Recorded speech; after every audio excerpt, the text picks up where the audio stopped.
Bonjour à tous, c'est Actimal2B, je suis ravie de vous retrouver pour une nouvelle vidéo. Donc aujourd'hui je vais vous terminer ce petit diamond painting. Donc c'est la suite de ce que j'ai reçu. Donc je vous rappelle que j'ai eu 3 toiles avec des oiseaux. J'en ai fait un déjà, c'était un 30 sur 30, un petit oiseau pareil, un petit rouge-gorge avec un petit bonnet de Noël. Terminé.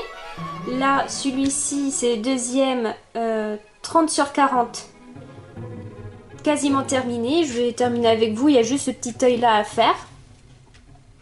Et après, j'en aurai un autre à faire. Un petit oiseau dans des sortes de fleurs violettes. Enfin, voilà. Ça sera un autre petit oiseau. Je pense pas que ce soit un rouge-gorge. Je suis pas sûre. Je pense pas.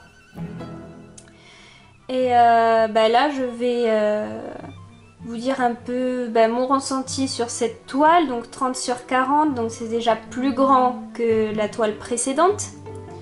Là, en plus, elle est en mode paysage, donc ça peut impressionner vraiment comme ça sur la largeur. Et sinon, je suis toujours aussi fan des diamants ronds. J'adore. Ils sont excellents. Là en plus, là on voit que ça brille bien et tout ce que j'aime. Il est super coloré. Regardez un peu là partout.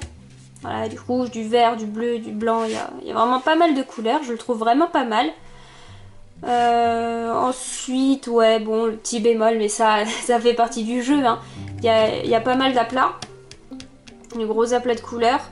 Donc là on dirait pas, mais se taper toute cette zone blanche là, c'est chaud. Là ça allait encore parce qu'il y avait d'ici il y a au moins 3 bleus différents, donc c'était moins long.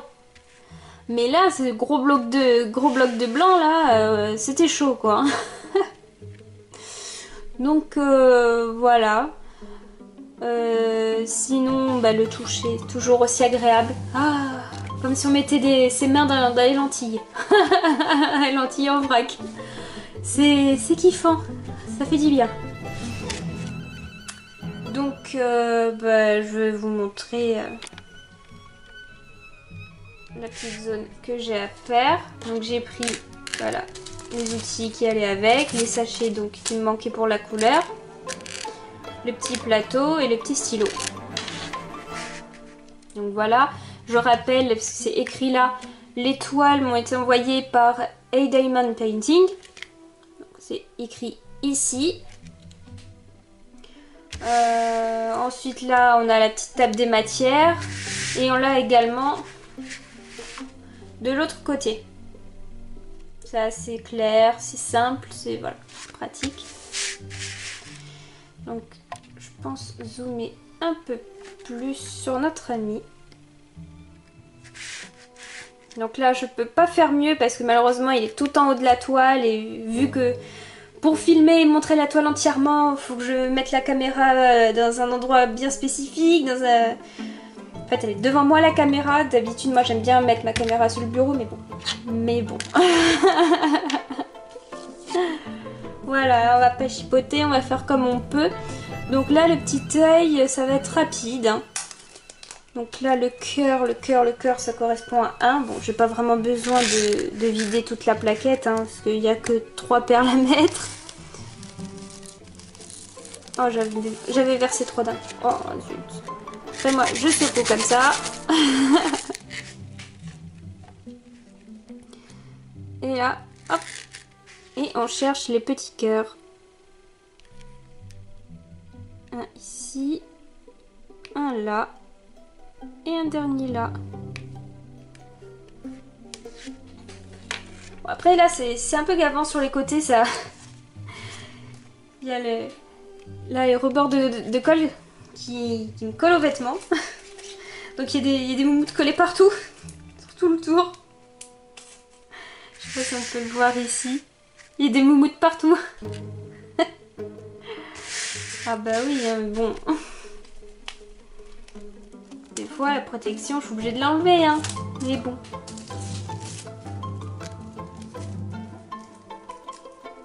Sinon, pas plus de difficultés que ça. Là, je parlais un peu des aplats de couleurs, mais dans la dernière toile qui me reste, je vais en manger du violet, en gros. Je vais en manger. Il n'y a que de ça partout sur la toile. Après, moi, je le fais en mode hardcore.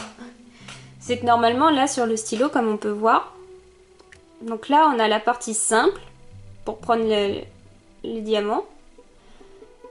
Et là, on a une partie amovible, comme ceci. Là, on a un petit embout. Ça doit correspondre à peu près 3 perles. Ouais, c'est ça. 3 perles. Donc en fait, on est censé mettre dedans de la petite pâte. Et après, on fait comme ça. Paf, on prend les 3 perles en même temps et tac, on les met. Et il y a un autre embout, je l'appelle le râteau. Ça ressemble un peu à un râteau, c'est un triangle. Et là, on peut en prendre 6 ou 7, je crois. Je sais plus, on peut en prendre vachement plus. Sauf que j'ai commencé à le faire, mais ça m'a vite gavé, honnêtement. Parce que quand on met les perles, quand on fait comme ça, qu'on secoue, il faut vraiment qu'on ait une ligne entière, une belle ligne bien serrée et tout. Parce qu'après, quand on met l'embout comme ça, c'est galère. Et puis quand on l'applique, il faut être ultra précis parce que t'as une chance sur 2 en fait de te louper. C'est-à-dire qu'après tu vas tout refaire à la main. Je sais pas si on peut le voir ici. Voilà, les petites zones décalées comme ça là qui me font loucher. Petites zones décalées. C'est des zones que j'ai fait justement avec l'embout, le grand embout. Et ça m'a vite énervé. Je perdais du temps à replacer. Alors là, c'est n'importe quoi. Tout est décalé ici. Voilà, c'est décalé. Les perles sont carrément décalées. Et on perd beaucoup de temps, honnêtement, entre essayer d'aligner. Parce que là, il en faut beaucoup des perles là. Donc on va pas verser tous les 5 minutes le sachet. Bon, après, je me prends peut-être mal, mais... Avoir le nombre de perles nécessaires, hop on applique, hop on fait ça, tac on replace, après on recherche. Moi j'allais plus vite en faisant avec le petit embout un par un comme ça, tac tac tac, j'allais vachement plus vite. Mais bon, c'est une technique comme une autre. Mais en tout cas je suis pas très fan des embouts, honnêtement.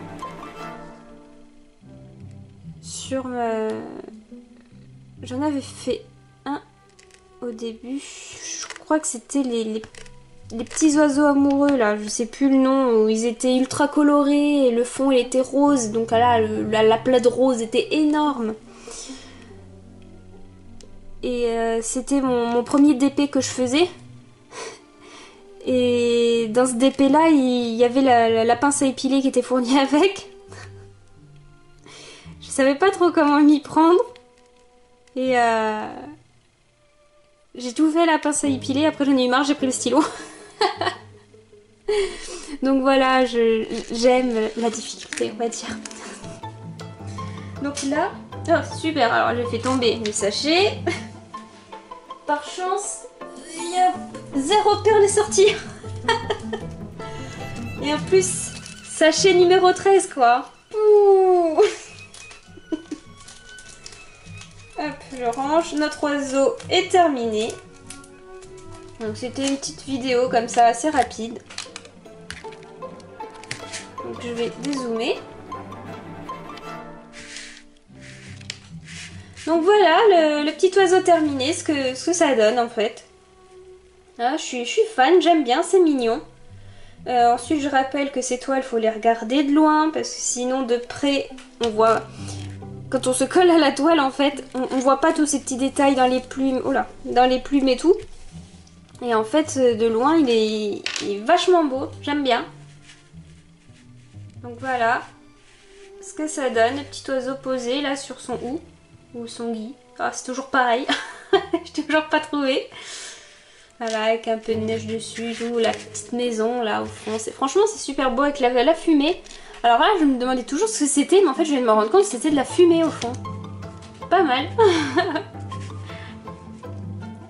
Donc voilà, j'ai mis peut-être 2 semaines pour le faire.